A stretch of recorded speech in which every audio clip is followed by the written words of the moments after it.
बोलो विष्णु भगवान की जय। धर्मराज युधिष्ठिर ने श्री कृष्ण भगवान से पूछा, हे गोविंद, अब कृपा करके बताइए कि पौष शुक्ला एकादशी का क्या नाम है, इसके व्रत की क्या विधि है और कौन से देवता की पूजा की जाती है। भगवान श्री कृष्ण ने उत्तर दिया कि हे राजन, इस एकादशी का नाम पुत्रदा एकादशी है। इसमें सुदर्शन चक्रधारी भगवान विष्णु की पूजा की जाती है। इस चर और अचर संसार में पुत्रदा एकादशी के व्रत के समान कोई और दूसरा व्रत नहीं है। इसके पुण्य से मनुष्य तपस्वी, विद्वान और लक्ष्मीवान होता है। इसकी मैं एक कथा सुनाता हूँ, तुम ध्यान पूर्वक सुनो।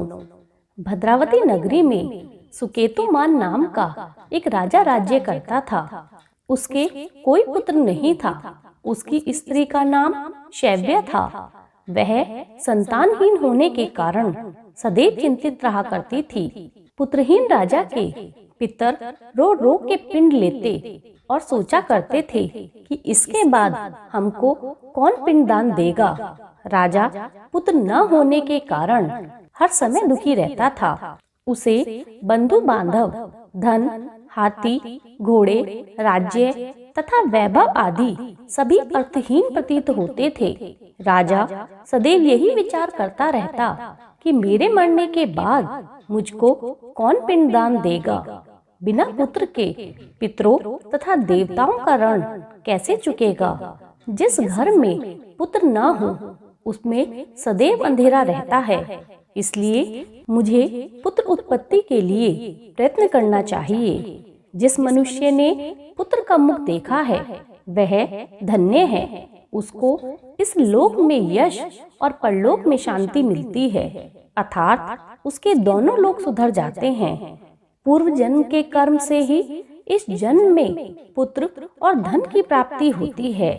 राजा इसी प्रकार रात दिन सोचा करता और चिंतित रहता था।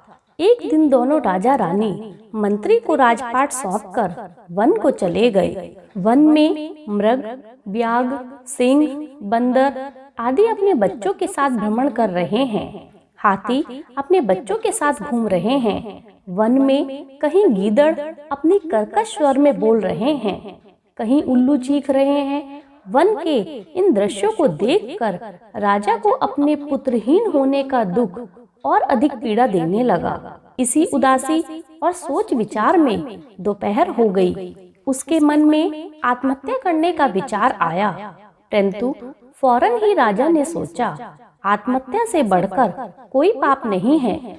ऐसा विचार करते हुए मन में सोचने लगा कि मैंने कई यज्ञ किए, ब्राह्मणों को सुंदर भोजन तथा दान देकर तृप्त किया, फिर भी यह दुख मुझे क्यों प्राप्त हुआ है। प्यास के मारे अत्यंत दुखी राजा पानी की तलाश में इधर उधर फिरने लगा। थोड़ी दूर पर राजा ने एक सरोवर देखा।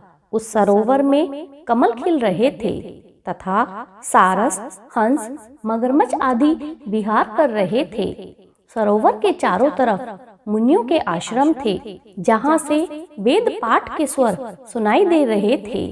उस समय राजा के दाहिने अंग फड़कने लगे। राजा शुभ शगुन समझकर घोड़े से उतरकर मुनियों को दंडवत प्रणाम कर उनके सामने बैठ गया। राजा को देखकर मुनियों ने कहा, हे राजन, हम तुमसे अत्यंत प्रसन्न हैं। तुम इस जगह पर कैसे आए, सो कहो। इस पर राजा ने मुनियों से उनका परिचय पूछा और फिर अपनी व्यथा कही।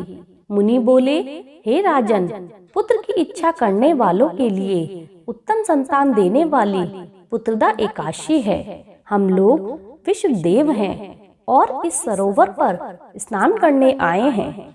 इस पर राजा बोला, हे मुनीश्वर, यदि आप मुझ पर प्रसन्न हैं तो एक पुत्र का वरदान दीजिए। मुनि बोले, हे राजन, आज पुत्रदा एकादशी है, आप इसका व्रत करें। भगवान की कृपा से आपके अवश्य ही पुत्र होगा।